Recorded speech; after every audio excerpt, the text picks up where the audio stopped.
In the late summer of 1469, England had two kings anointed by God, and both were in captivity. Henry VI had been an involuntary guest in the Tower of London for several years. His successor, Edward IV, had fallen into the trap of his former closest advisor, the so-called kingmaker Richard Neville, Earl of Warwick. The latter made common cause with George, the monarch's brother. Edward had surrendered to Warwick's brother George Neville when the situation became militarily hopeless. At the beginning of August 1469, he faced the two men who wanted to take away his throne. They imprisoned the king in various castles. Edward was at Middleham most of the time. However, George and Warwick quickly realized that they had made a catastrophic mistake in their plans. They had overlooked the fact that there was another decisive player on the field, and it was they who had given him freedom, which now took revenge. Richard, Duke of Gloucester. Welcome or welcome back to Lemmy History. This is episode 5 of 6 in my series, which is dedicated to the confrontation between Edward IV and Henry VI. As always in my series, all episodes can be understood independently of each other. The previous episodes are, of course, linked in the description. Today it's about a man who for a long time seemed to be nothing more than a supporting actor in the history of the Wars of the Roses and the House of York. But Edward had already determined well before the open rebellion of the kingmaker and his other brother that Richard was suitable for higher tasks. He had this advantage over Warwick and George. In this way, he bound his youngest brother closely to him. This helped Richard to a rapid rise and resulted in his brilliant fall. But first things first. Warwick and George had clearly not worked out a scenario in the event that Edward would simply surrender to them peacefully.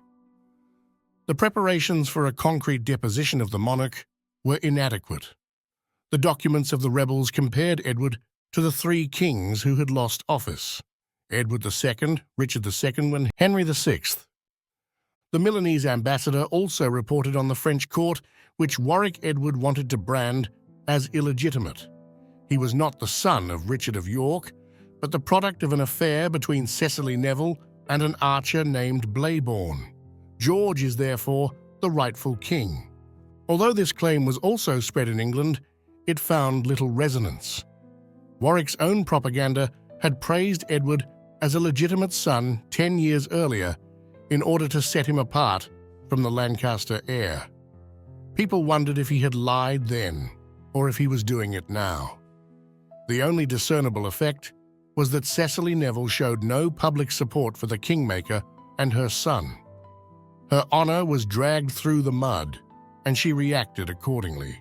Edward himself had also understood that he had an interesting opportunity. Warwick and George were aiming for a change of king, but they had not come to England with this promise. Rather, they wanted to help him govern better and free him from his nefarious advisors. Edward IV was always at his best when his opponents underestimated him. His cousin and brother were to learn this the hard way. The king took her at her word. He had no problem convening Parliament when Warwick demanded it. The lords and the people should, of course, have the chance to discuss the situation of the country in a public forum. However, he refused to sign anything that would be a direct exercise of royal power. If Warwick and George only wanted to be advisors, he would listen to them and agree to good advice, but no more. In other words, if the kingmaker and the monarch's brother wanted to rule, they had to do it without him. Anyone who thought that the country was unstable before would quickly be able to convince themselves of what it would be like without a king. Edward's calculation worked. Barons got into a fierce dispute. There were riots in London. The mayor had a letter read out in which Charles of Burgundy threatened the people if they abandoned the king. The monarch's brother-in-law had witnessed how his brave new connection with France had broken down again after only months. The idea that Warwick was the strong man in England he hated also frightened him. His love for France was widely known. Although Charles's wife called Margaret George her favourite brother and was probably open to the idea of him coming to the throne, her husband didn't want to know anything about it. John Neville renounced any allegiance to the kingmaker. And even worse, a rebellion for Henry VI broke out on the Scottish border. This was instigated by another Neville relative. Actually, the uprising was so small that it was not a serious threat. But Warwick could not recruit men to strike him down. No one followed his banner as long as he held the king captive. His nefarious advisors were dead, trapped or on the run, they argued. So what else is this supposed to do? Anarchic conditions spread in more and more parts of the country. From the circle of barons, there is a testimony of how they thought of a government of George and Warwick. Not a good idea. The men, therefore, turned against the only person against whom they seemed to be able to do something, Jacquetta of Luxembourg, the king's mother. A former sheriff named Thomas Wake, who was one of the kingmaker's followers, accused her of witchcraft. She had enchanted Edward so that he would marry Elizabeth Woodville. The former Duchess of Bedford therefore came to court. It was an adventurous charge that led to nothing and finally ended in an acquittal. But it was more intended to replace the failed narrative of Edward's unworthy ancestry with another in order to justify one's own steps. In a perfect scenario for George and Neville, Edward would have fallen in battle. The king's brother could then have taken over the crown as a judgment of God. Alternatively, Edward could have fled and abdicated. In the worst case, it should have been used like Henry VI once did. The fact that Edward allowed himself to be captured without a fight, but did not cooperate, exceeded the expectations of Warwick and George. Edward understood all this clearly, even as he stood before his prison guards. He also knew that Parliament would not appoint a regent to govern in his place. In general, that task fell to the king himself, and he refused to delegate it. Parliament had taken such a step only once before, and that was when Henry VI had become unresponsive. There was no question of that in Edward's case. He was in full possession of his mental faculties. Parliament was aware that Warwick and George had staged popular uprisings to seize power. That was no basis upon which to appoint one of them as regent. A return of Henry VI to the throne was out of the question. Warwick was, at that very moment, attempting to recruit troops to put down an uprising in Henry's name. In the event of an emergency, Parliament would instead turn to another man, Edward's youngest brother, Richard. He was approaching his 17th birthday and had remained steadfastly loyal to the king. For this reason, Warwick and George could not simply kill Edward and claim the crown for the elder of the monarch's two brothers. In such a scenario, the crown would technically pass to Edward's eldest daughter, Elizabeth. However, this was unrealistic, given the situation of the Woodville family. The new head of the family was Anthony, who had also fallen into the hands of Warwick and George, but had managed to escape from his guards in Norwich and was now in hiding. More realistically, the country would be forced to choose between the brother who had killed the king and the brother who had remained loyal to him. Richard was still very young, but he had already proven himself. Edward had launched his active political career in 1468, when he appointed the then 15-year-old Richard to a series of special courts. At that time, George and Warwick were still by Edward's side. Simultaneously, the king began to endow Richard with additional estates.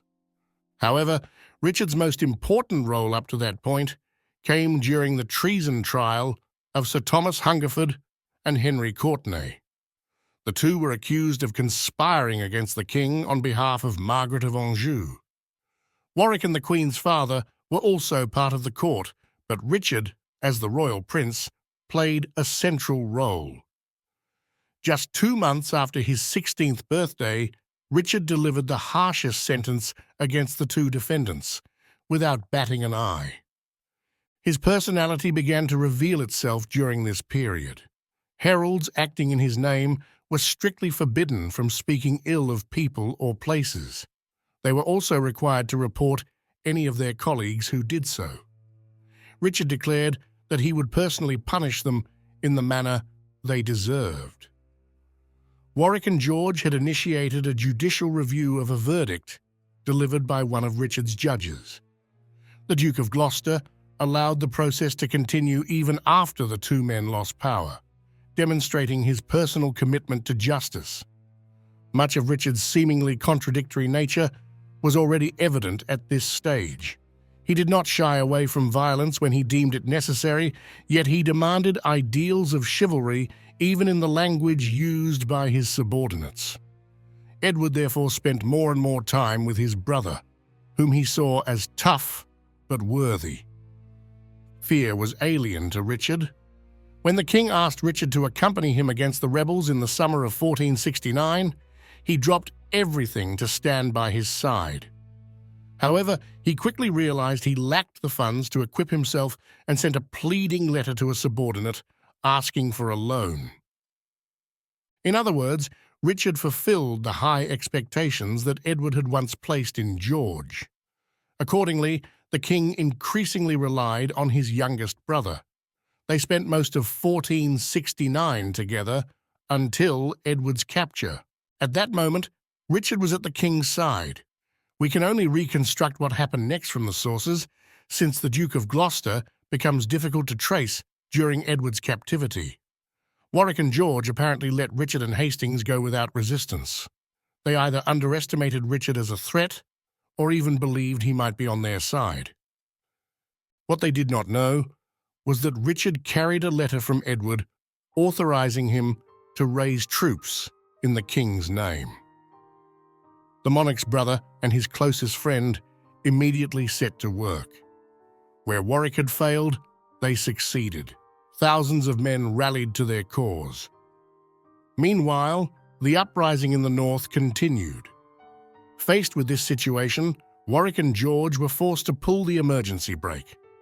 In September, Edward reappeared in public. With the king now visibly restored to authority, the kingmaker was finally able to muster troops and suppress the northern rebellion. Edward personally witnessed the execution of the rebel leaders in York. Whether he was already entirely free at this point remains a matter of dispute. Edward was transferred to Pontefract in September, and deliberately so. It was there that he learned Richard and Hastings were now leading a sizable army in his name.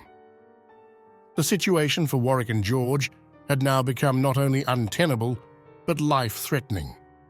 The king appealed to both men to put an end to this dishonorable state of affairs. They were welcome to resume their roles as royal advisors, nothing more. To this end, Edward wrote to all his major barons, summoning them to Pontefract. Richard appeared with several hundred soldiers from the army. When the startled Warwick and George asked why an army had entered the castle, the king explained matter-of-factly that it was his escort back to London. Faced with superior numbers, George and Neville realized that this was, under the circumstances, an entirely reasonable explanation. They were permitted to enter London ceremoniously alongside Edward in mid-October, but as marginal figures. At the king's side rode Richard, and while Edward still referred to Neville and his brother publicly as his best friends, a different reality was becoming clear along the road to London. Warwick's brother, George Neville, Archbishop of York and the Earl of Oxford, received a message from the king instructing them not to come to London until he summoned them personally. Times had changed. This was especially true for Richard. Following the deaths of Herbert and the Queen's father, Edward had to fill several key positions. His youngest brother was appointed Constable of England, a role for which Anthony Woodville had also been considered. Richard also received various assignments in Wales. There was a new number 2 in England, and his name was Richard. Edward then set out to dismantle the Nevilles' power base. In doing so, he made a mistake that could have far-reaching consequences, though it was likely unavoidable. To weaken the family's dominance in the north, the king had to revive their old rivals, the Percys. Warwick was given a relatively insignificant naval command. He was tasked with patrolling the Channel. Meanwhile, Edward released Henry Percy, a former supporter of Lancaster, who pledged allegiance to the king and was restored to the earldom of Northumberland. That title had, until then, been held by John Neville, who had shown unwavering loyalty to Edward. In effect, the king was punishing the one Neville who had earned reward. To compensate, Edward granted John extensive lands and titles in the south. He also hinted at a prospective marriage between John Neville's son and his own daughter, Elizabeth. A Neville might yet come to sit on the throne of England. In Calais, Edward allowed Warwick's trusted ally Wenlock to remain in office, but quietly replaced several other commanders in the garrison. The kingmaker remained unaware. Edward also supported Richard in his territorial disputes. One such conflict with Thomas Stanley, Warwick's brother-in-law, came into public view. Edward distrusted the powerful magnate and deployed Richard as his watchdog. Richard took the role to heart. He became the king's ears, eyes, and voice. Warwick and George had escaped with their lives, their freedom, their property, and their titles, but that did not mean they had reclaimed their former influence. And both men understood this. When Edward summoned them to court, George refused to appear. It remains unclear whether this was an act of defiance or a sign that he feared his brother had changed his mind about life and liberty. It was a new conspiracy with Warwick that made George reconsider. Both men were dissatisfied with the role they had been relegated to after the king had slipped from their grasp. They therefore planned a new attempt, this time with a more decisive outcome. Toward the end of 1469, a fresh wave of unrest erupted, one in which their involvement would later become all too clear. But Edward was no longer the man he had been 6 months earlier. At that time, he had remained passive for far too long. Now, suppressing rebellions had become his favorite pursuit. The king ordered his trusted allies to raise troops. It was telling that George and Warwick were not among those summoned. Instead, they had to offer their support to reinforce the royal army. Edward accepted, at least on the surface. In the spring of 1470, tensions escalated in Lincolnshire. A council meeting was convened, which George pointedly avoided at first. The uprising was led by a man named Richard, Lord Wells, who had begun by attacking and plundering the home of a royal retainer. His father had fallen at Towton, and now he openly defied the king's authority. Wells had been visited by George's chaplain, who assured him of the secret backing of the king's brother. Wells was to gather rebels in the north. Edward would march out to confront them. Meanwhile, George and Warwick would advance from the south, ostensibly to support the king's forces. In reality, they intended to trap Edward's army between their two forces and annihilate it. Edward was to die, and almost certainly everyone with him. That included Richard. Wells, however, grew uneasy. Alongside Thomas Dimmock, another rebel leader, he sought out Edward and warned him of what was truly afoot. Yet the king did not know whether he could trust their words. After all, it was easy enough to accuse George and Warwick, especially after the events of the previous year, in order to fracture the royal party. Still, Edward chose to pardon the two men, though he kept them close under watch. In the north, despite Wells' warnings, a fresh rebellion flared, this time under the leadership of his son, Sir Robert. The younger Wells had been persuaded by George that everything was under control. Edward responded with a harsh ultimatum: The rebels were to disband immediately and accept the king's pardon, or he would execute the two men in his custody. Technically, they were not guilty of any crime, having already been pardoned, but Edward had lost faith in such technicalities. He likely assumed that the threat alone would suffice. He was wrong. The rebellion had taken on a life of its own. It was no longer simply the work of Warwick and George's partisans. Many of the insurgents were disaffected men with grievances of their own. They had no intention of laying down their arms. Edward now faced some 30,000 rebels, outnumbering his army several times over. But the king possessed something his enemies lacked: artillery. For the insurgents, it became a race against time. They hoped to hold off an assault until the ultimatum had passed.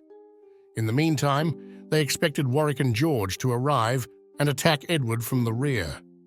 The king had Richard and Hastings at his side, but the rebels hoped in vain. When the deadline expired, Edward had the two prisoners led out in view of the rebel army and executed. Then he gave the order to open fire. His cannons tore into the densely packed ranks. It was a massacre. Yorkist propaganda would later claim that the king had tried to spare as many as possible. That was likely a lie. Edward IV had lost all patience and all appetite for mercy. Among the dead, his men found letters and documents that left no doubt. George and Warwick were the architects of the uprising. Without delay, Edward turned his army and marched directly on his so-called allies. His force was now larger than theirs, especially as their troops began to melt away like snow in the sun, hearing not only of the rout, but also of the damning evidence discovered on the battlefield. George and his father-in-law had only one option left: to run for their lives.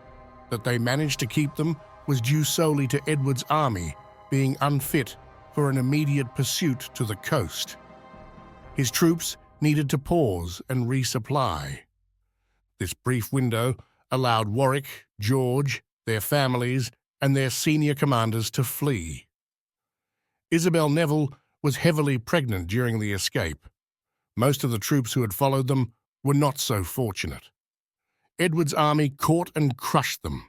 The prisoners were handed over to John Tiptoft, who condemned them as traitors. But that wasn't enough for him. Their bodies were impaled, left as a brutal warning. Soon after, Warwick and George must have felt they had only postponed the inevitable.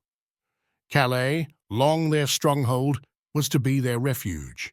But they were met not with sanctuary, but with cannon fire. Due to Edward's earlier reshuffle of the garrison's leadership, the troops remained loyal to the crown, regardless of Wenlock's authority as nominal commander. Amid the chaos, Isabel lost her child. At least a message was smuggled out to Warwick: Calais was no longer safe. But King Louis XI of France might offer them shelter. Unfortunately, Louis was unaware of this suggestion and uninterested in hosting new English exiles. The last thing he wanted was a fresh wave of troublemakers, especially ones hated by other Britons. He feared that Warwick's presence would unite Edward and Burgundy against him, or spark violence between Lancastrian and Neville partisans on French soil. Then Warwick took a desperate risk. He turned to piracy, raiding the coast and even seizing ships from the Hanseatic League. This disrupted trade and provoked swift retaliation. English and Burgundian fleets began hunting him. His ships would be sunk sooner or later. Louis, seeing just how desperate Neville and George had become, saw an opportunity. He allowed them to land discreetly at Honfleur, far from Calais and for the moment out of sight. Then the French king made the same suggestion he had made months before: an alliance between the House of Lancaster and Warwick. This time, Warwick agreed. But the wounds were deep. Mistrust ran high. For weeks, direct talks were impossible. Louis had to act as mediator, personally guiding negotiations. Ambassadors reported that he spent entire days running back and forth between the camps. And then, on July 24, 1470, the unthinkable happened. In Angers Cathedral, Warwick knelt before Margaret of Anjou and begged her forgiveness. He vowed to restore her husband, the rightful King Henry VI, to the throne. Margaret took 15 long minutes before answering. Then she accepted. The deal was sealed. Warwick's younger daughter Anne would marry Margaret and Henry's son, Edward of Westminster, who was present at the meeting. But Warwick had to deliver results first. He would need to remove Edward and restore Henry before Margaret would even consider returning to England with her son and daughter-in-law-to-be. The big loser in this alliance was George. He was to retain the lands and titles he held before his flight, but little more. He would be made Duke of York, and if Prince Edward and Anne had no children, George would inherit the crown. But that was a distant and uncertain hope. George could hardly have welcomed this outcome. Edward knew as much and sent letters urging him to return to the fold. He warned George he was deluded if he believed Margaret of Anjou would ever bring him advantage. He could still come home, Edward said, and spare the blood of good Christians. There were likely two reasons why George didn't accept the offer. First, Edward had also written to Margaret, proposing an alliance between York and Lancaster, sealed by the marriage of his daughter Elizabeth to Prince Edward. Margaret had no intention of agreeing, but she gleefully had the letter read aloud during negotiations to humiliate George.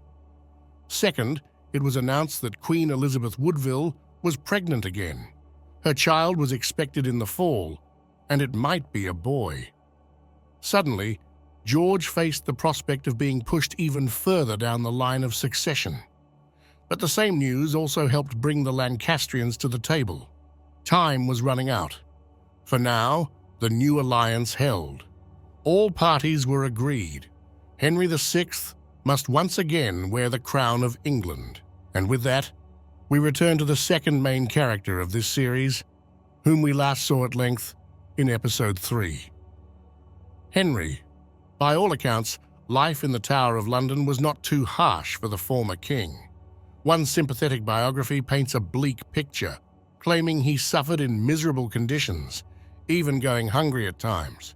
But even Lancastrian chroniclers concede that Edward treated him with a degree of dignity. Henry lived in the royal apartments within the tower, had access to fresh air, visitors, and a library. For a man who had never truly wanted to rule, it may well have felt like a lifelong dream fulfilled. Peace, seclusion, safety, without the crushing weight of kingship. We cannot say for certain how his mind fared during those years. Nor do we know whether he was in any way involved in the plots that were forming to place him back on the throne. It seems unlikely. Henry was under constant watch, but still, that remains speculation. What is certain is that he must have sensed something was stirring. In late summer, the tower was being prepared for an unusual event, the birth of a royal child. And not just any child, possibly a male heir to the throne. Edward had made the decision that his wife, Elizabeth Woodville, would give birth inside the fortress. The threat of invasion loomed, and the mood in London was unsettled. Warwick still had many supporters in the city. The tower was safer. Elizabeth agreed. Preparations began, as always, weeks before her due date. And Henry? He was lodged only a few meters away. At first, it looked as though Warwick was following his old playbook. He still enjoyed immense popularity among the people, especially in the north. It was no great challenge to ignite fresh uprisings. Henry Percy, newly restored but not yet firmly established, struggled to assert control over the region. Edward had proven in the past that he would personally intervene in such crises, and the kingmaker counted on it. Edward did not disappoint. With Richard, Anthony Woodville, John Howard, Tiptoft, and Hastings at his side, he set off to suppress the rebellion. But this time, the dynamics had changed. There was a new advantage to the alliance between Warwick and the Lancastrians, one that Edward had not foreseen. The people had always supported Neville. The nobility, when forced to choose, leaned toward Edward. But now, Warwick came not merely as the voice of the people, but as the instrument of a royal restoration. No longer was support for Warwick a stand against the crown. It was a stand for the rightful king and his family. And suddenly, everything shifted. Warwick and George landed with a force. In Wales, the ever-restless Jasper Tudor rallied another army. John Neville, outraged at the loss of Northumberland, and perhaps embittered by Edward's offer to marry his daughter to the House of Lancaster, defected. Everywhere the invaders gained support. This time, it was Edward's army that melted away like ice in the sun. As he waited in vain for reinforcements, the king withdrew with his loyal companions to Nottingham Castle. In mid-September 1470, Edward was abruptly roused from his sleep in the dead of night. George and Warwick, with their forces, were only 6 or 7 miles away. The king had to flee immediately. This crucial warning came thanks to a traitor within the enemy ranks, who also revealed which routes were safest to avoid capture. Edward hurriedly roused his most loyal followers. There was no time for a large escort or to gather valuables. Warwick's scouts would soon report any movement around the castle, so the king's men had to slip away almost silently, with only one viable path eastward through Lincolnshire toward Lynn in Norfolk. There, loyal ships awaited under Anthony Woodville's command. The journey was perilous. At one point, the men nearly drowned crossing the Nene River. But finally, on the evening of September 30th, 1470, they reached Lynn. Only a few hundred weary, destitute soldiers remained to board the small, ill-suited boats prepared for the crossing. Edward gave the order to set sail for Burgundy. Inevitably, his thoughts must have drifted to London. And the Tower. Was his family safe? Did he have an heir? And if so, was that child secure? In London, Queen Elizabeth endured equally tense hours. One day before the enemy's arrival, she learned the army was closing in. The Tower was no longer safe. Since Henry was imprisoned there as king, the fortress was the primary target for George and Warwick. Heavily pregnant, and with little time, the Queen fled to the sanctuary of Westminster Abbey.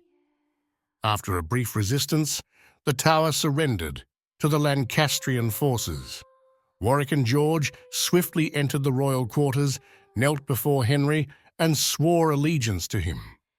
They then escorted him to Westminster, where, in a solemn ceremony, he was restored to the throne.